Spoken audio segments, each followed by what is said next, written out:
A long time ago in a galaxy far, far away. Way back in 1977, just reading those words truly filled me with a sense of wonder and awe that even to this day is difficult to describe. Star Wars is magical for me. So magical, in fact, that I was willing to wait over an hour in line just to see that movie. In the area that I grew up, Star Wars played for over 1 year in just a single theater in downtown Salt Lake City. If you wanted to see it, you had to go to the Center Theater. This was before the rise of the Megaplex, and the Center Theater was one of those amazing old theaters with a huge screen and ornate decorations in the lobby.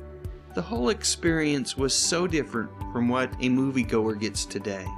And I think it's worth pointing out that even if I was willing to stand in line, I didn't get to see this movie multiple times. This was before VCRs and streaming media.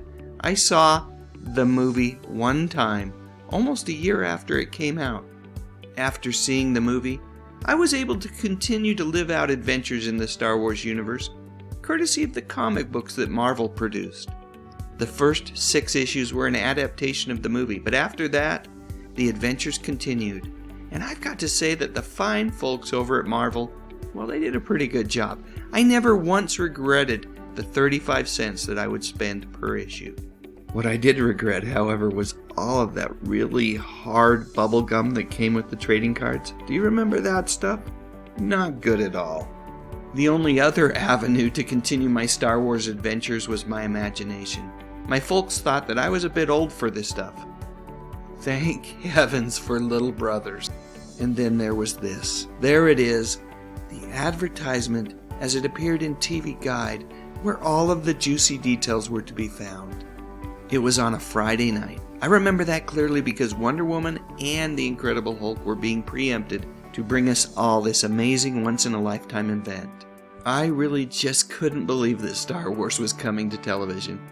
Sure, it wasn't the actual movie, but in many ways, this actually sounded better. I guess I should have paid more attention to the list of special guest stars. B. Arthur, Art Carney, and Harvey Korman? Maybe that should have been a clue.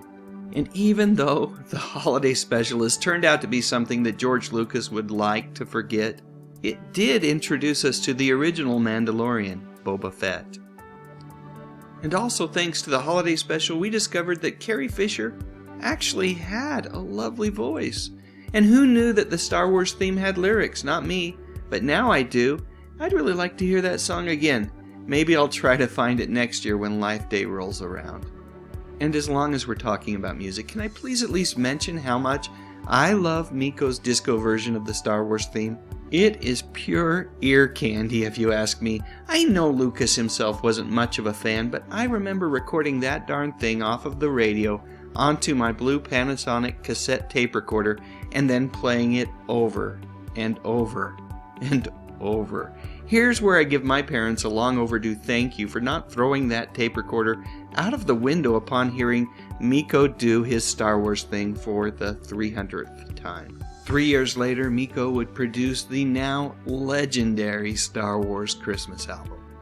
Little known fact about this recording is that the B-side of the single, What Can You Get a Wookiee for Christmas? You remember that one, right? Was a little song called R2-D2 We Wish You a Merry Christmas, which featured the singing debut of none other than Jon Bon Jovi. I believe he got paid just under $200 for the gig. Even mentioning the Star Wars Christmas album is a bit of a cheat because it was released in 1980. Still, it's fun to remember just where Mr. Livin' on a Prayer got his start. One more thing, as with most of those giant theaters from an era gone by, the Center Theater in Salt Lake City is no more. Where it used to stand is a theater that specializes in independent film.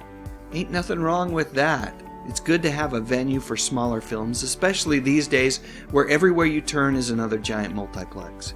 Still, I miss those old theaters. The Center Theater actually had a balcony, if you can believe that. That's how I saw Star Wars for the first time.